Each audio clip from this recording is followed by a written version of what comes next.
सकाळचे आता 6:15 वाजलेले आहे. लवकर उठायचं होतं पण खूप उशीर झाला. अंघोळ माझी झालेली आहे. बाकीचं जे आवरावरी होतं ते पण आवरून घेतलं. ब्लाऊजला टिपा मारायच्या होत्या त्या पण टिपा मारून घेतलेल्या आहे. आता पटकन साडीच्या एका पत्रालाच पिको करायची ते पण करून घेते. अजून एक साडी तिला पण पिको करायची आहे.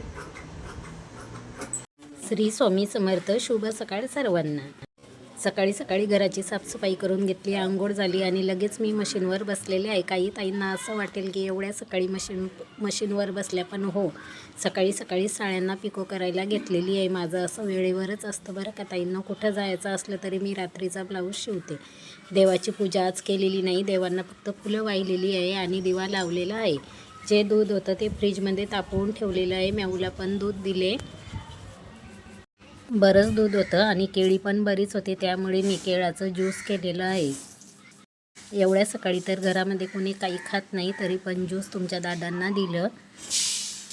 काल आपण ज्या बॅगा भरलेल्या होत्या त्यासुद्धा दादांनी ठेवून घेतलेल्या आहे. आम्ही कुठं निघालेलो आहे, का निघालेलो आहे ते सुद्धा तुम्हाला पुढे दिसणार आहे. समोर रोडवरती जो कंटेनर आहे गोल आकारामध्ये, त्याला काय म्हणता हे मला सुद्धा माहिती नाही, पण बोगदा खोदण्यासाठी त्याचा वापर केला जातो. समोर जे दिसत आहे गोल आकारामध्ये ते सुद्धा बोगद्यामध्ये जे माती पडलेली असते ते काढण्यासाठी याचा वापर करतात. हे मला सुद्धा माहिती नव्हतं आणि मी कधी बघितलेलं सुद्धा नाही. आज मी पहिल्या वेळेस ते बघत आहे. माती खोदण्याची आणि माती काढण्याची ही मशीन तुम्ही कधी बघितलेली आहे का? कमेंटमध्ये नक्की सांगा. गाडीला घेरलंय रे माठ्या. अरे कुठं जाताय नेमक्या? कच्चं मटेरियल तिकडं मग ते पक्क होते, तिकडे चॅशी बनते. हे आपल्या गाडीचं सगळं बॉडीचं, अवद्याचं, त्या दरवाजेचं सगळे इथं बनते. ते पार्ट सगळे वेगळे वेगळे पार्ट प्रत्येक साचेचे, ते भरायचे इकडे न्यायचे. तिथं मग त्या कंपनी चॅशी तयार होते. आपण जेव्हा जायचं तेव्हा रात्रभर दिवाळीच्या सुट्ट्यांमध्ये जायचं, तेव्हा उंदीर मोजायचं. सौरभ आणि मी. सौरभ गाडी चालवायचं ना तेव्हा.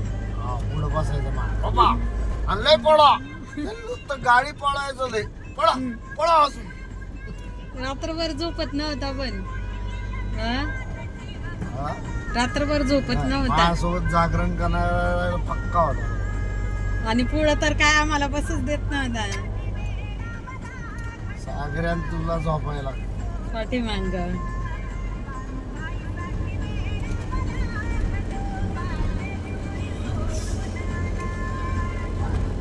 लॉकडाऊन मध्ये गेलतो आपण तेव्हा काहीच गर्दी नव्हती का रोडने?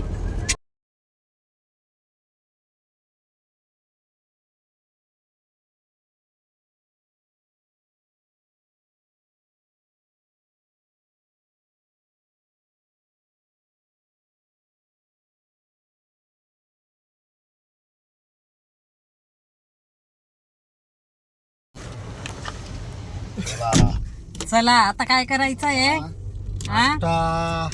तुम्हाला मस्त मिसळ चारतो, भेळ चारतो, स्पेशल. दरवेळेस चालता. चला. किती वर्ष झाले? किती वर्ष झाले सांगा की? गेले. भूक लागली आता, खूप भूक लागली. चला नाश्ता करायला. तुम्ही पण. भेळ खूप छान मिळते इथं. पहिल्यापासून आम्ही गावाला जाताना इथंच भेळ खातो. थोडेसे केस माझे व्यवस्थित करते कारण खूप हे झालेले आहे.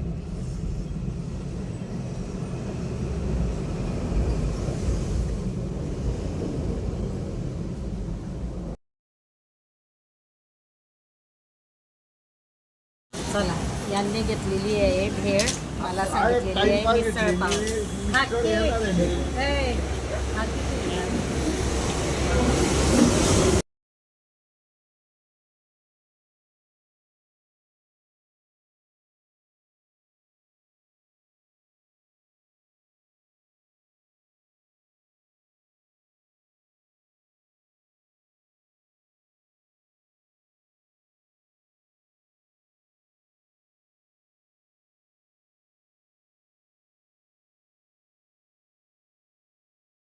चला नाश्ता झाला. बिसलरीच्या बाटल्या घेतलेल्या होत्या, एक गार आणि एक मीडियम गार, दोन्ही पण मी सोबत घेतलेल्या आहे. आता एवढ्या काही संपल्या नाही आणि आपल्याला तसं पण रस्त्याने पाणी लागणार आहे, त्यामुळं दादा गेलेले आहे काहीतरी आणायला.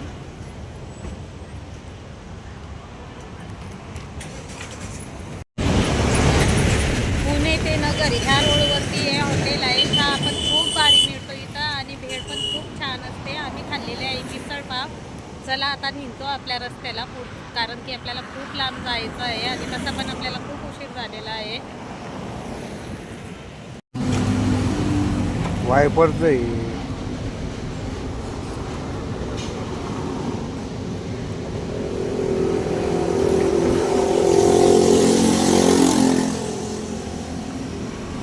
भरलं. चलो अभी खाना पीना सब अभी हो मेरा गया. गॉगल निकाल उधर का डोळे चलो अभी अभी आएगा नगर. मला पण गॉगल घ्यायचं. अभी जाएंगे मानकर डोसा. पुढं नाही जायचं गप. ए फोटो काढायचा हे मला. लावून एक. दे.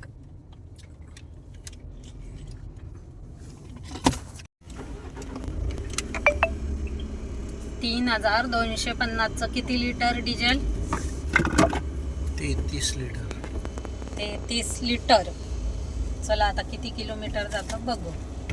आता लक्षात ठेवा किती झालं. 96 86 86. किती किलोमीटर आलो आपण? 86 आलो.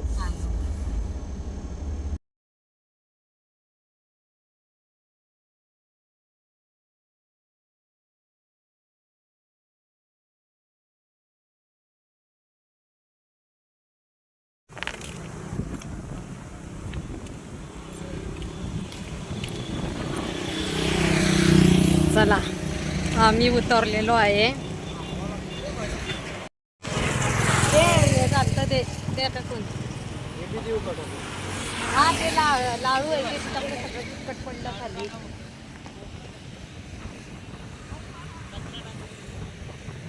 त्या ते सगळं वतून असं त्या उलट करून. चपात्या आणि देवाचे जे फुलं होते ते नदीत सोडायला आणलेले होते ते पण सोडतो. गावाला जाताना अशा चपात्या किंवा फुलं जे असतात ते मी ह्याच नदीमध्ये सोडत असते. जर तुमचे दादा सोबत असले तर, एकटे केले रात्रीचे तर मग काही शक्य होत नाही. अरे ते न्यावचं येते बरं, राहू दे. संभाजीनगरला जाताना ही खूप मोठी नदी लागते, त्याच नदीवरती आम्ही थांबलेलो आहे आणि जे आपले देवाची फुलं आणि थोड्याफार चपात्या होत्या त्या पण टाकून दिल्या. हे बघा खूप पाणी आहे, खूप पाऊस झालेला दिसतोय.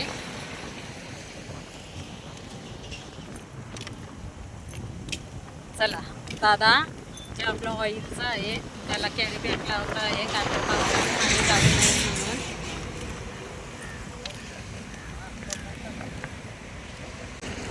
चला काही फोटोशूट केले आम्ही आणि आता निघतो आपल्या परतीच्या प्रवासाला. चला पुढचं रुटीन तुम्हाला दाखवणारच आहे.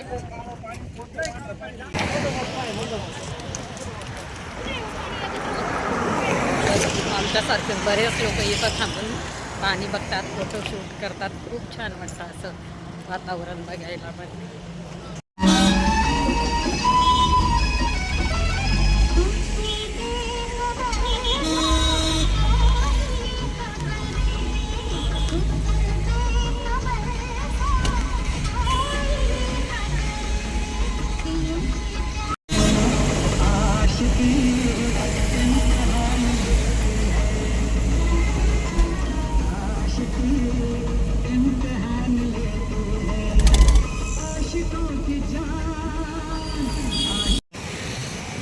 दादा थांबलेले चहा घेण्यासाठी. त्यांना घ्यायचा आहे गुळाचा चहा.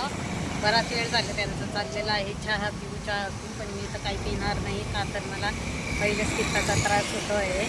आता आपल्याला पुढं अजून जायला 3 तास लागणार आहेत. परत भेटू आपण. चला आणि पण माझ्यासोबतच घेतलेला आहे. आम्ही पोहोचलेलो आहे आत्ता चिखलीमध्ये. तुमचे दादा आणि सौरभ गेलेला आहे जेवण करायला. मला काही जेवायचं नाही का तर खूप उलट्यांमुळे त्रास खूप होत आहे. हे तर माझं आता नेहमीचंच झालेलं आहे, कारण ह्या दिवसामध्ये मला पित्ताचा त्रास खूप होतो. उलट्या करून करून नको नको झालेलं आहे. कुठं जरी जायचं म्हणलं तरी पण अशी बाम जवळ ठेवते किंवा लवंगाजवळ ठेवते. डोकं जर दुखलं तर बाम लावता येते किंवा लवंगा तोंडात ठेवल्या तर मळमळ होत नाही. पण मला काय झालेलं आहे, पित्ताचा त्रास झालेला आहे, त्यामुळे लवंगा जरी खाल्ल्या आणि बाम जरी लावली तरी पण काही फरक पडत नाही. ज्यावेळेस ते पोटातलं सर्व बाहेर येतं, उलटी करून आपण बाहेर काढतो, त्याच वेळेस शांत वाटतं. आणि खाल्लेलं तर काही नाही, मिसळ आणि पाव तेवढं खाल्लेलं आहे, तरी मी नको नको म्हणत होते यांना. चहा तर सकाळी सौरभने करून मागितला तरी पण मी केला नाही, का तर मला चहा पिल्याशिवाय होत नाही. पण असं जर कुठं जायचं असलं तर मी चहा पित नाही, कारण मला माहिती आहे की आपल्याला पित्ताचा त्रास होतो. मी त्याला पण करून दिला नाही आणि मी पण त्याला जर करून दिला असता तर मला पण पिऊ वाटलं असतं, त्यामुळे मी त्याला पण नाही करून दिला आणि मी पण नाही पेले. असं वाटायला लागलं मला मी कशाला मिसळ आणि पाव खाल्ला असेल, कारण मला असं कळत होतं की आपल्याला त्रास होणार आहे. पण मी म्हटलं चला ठीक आहे, कारण त्यावेळेस खूप उशीर झालेला होता. पण तरी पण जो त्रास व्हायचा आहे तो झालेलाच आहे. आता आपल्याला पुढं जायला किती वाजतात आणि किती नाही ते काही मी सांगू शकत नाही, कारण पाऊस पण चालू आहे. पावसामुळे वेळ खूप लागलेला आहे आणि आपल्याला पुण्यामध्येच खूप ट्रॉफिक होती. जवळजवळ 3-3.5 तास आपले पुण्यामध्येच गेलेले आहे. त्यामुळे नाहीतर आत्तापर्यंत आम्ही आमच्या घरी पोहोचलो असतो. आमचं घर पण तुम्हाला दिसणार आहे, गाव पण दिसणार आहे. चला, तिथं जर मला शूट घेता आले तर मी घेईल. खूपच जर रात्र झाली तर मी काही सांगू शकत नाही. बघू आता किती वेळ होतो किती नाही त्याच्यावरती आहे. आता दादाचं आणि सौरभचं आपल्या चाललेलं आहे जेवण. मला तर काही जेवायचं नाही. जेवले तर अजून मला जास्त पित्ताचा त्रास होईल, त्या भीतीमुळे मी काहीच खात नाही. मी पाणीसुद्धा पेलेली नाही आहे. पाण्याचा घोट जरी पिला तरी पण उलटी होते, त्यामुळे नकोच वाटतं. आणि असं कुठं जायला पण नको वाटतं, का तर मला असं कुठं बाहेर गेलं तरीसुद्धा त्रास होतो, त्यामुळे मी बाहेर जायचं पण टाळते. पण काही गोष्टी नाईलाजाने कराव्या लागतात, का तर तुम्हाला माहिती आहे आपलं बरंच दिवस झाले आपलं सामान ठेवलेलं होतं. ते सामान आपल्याला गावाला नेणं गरजेचं होतं, कारण पाणी पावसाचे दिवस आहे आणि आपण असं किती दिवस ते सामान ठेवू. मला जेवढं लागलेलं आहे, म्हणजे मला जे लागत होतं तेवढं मी सामान आपल्या आणलेलं आहे. जे भांडे लागत होते ते, बाकी आपले पूर्ण भांडे पॅक करून ठेवलेले होते. आपला सोफा, कपाट, बेड ते तर तिथंच ठेवलेलं आहे. ते काही आणलेलं नाही, ते देऊन टाकणार आहे कोणाला तरी. म्हणजे एक दोघा तिघांना सांगितलेलं आहे, ते हो हो म्हणले, पण अजून त्यांनी पण काही नेलेलं नाही. बघू, ते जर नेत असतील तर ठीक आहे, नाही तर अजून दुसरं कोणाला तरी आपण विचारू आणि ते देऊन टाकू. का तर आता आपला जो फ्लॅट आहे त्या फ्लॅटमध्ये आपला सोफा पण मावत नाही, म्हणजे मावला तर आपल्याला जागाच राहणार नाही. त्यामुळे मला आता जास्त अडचण नको वाटते. आणि बेडसुद्धा मी नेलेला नाही. जे आपलं शोकेसचं कपाट आहे ते सुद्धा मी नेलेलं नाही. मला अशी अडचण नको आहे, असं मोकळं मोकळं छान वाटतं. त्यामुळे चला आता कंटिन्यू व्हिडिओ बघा.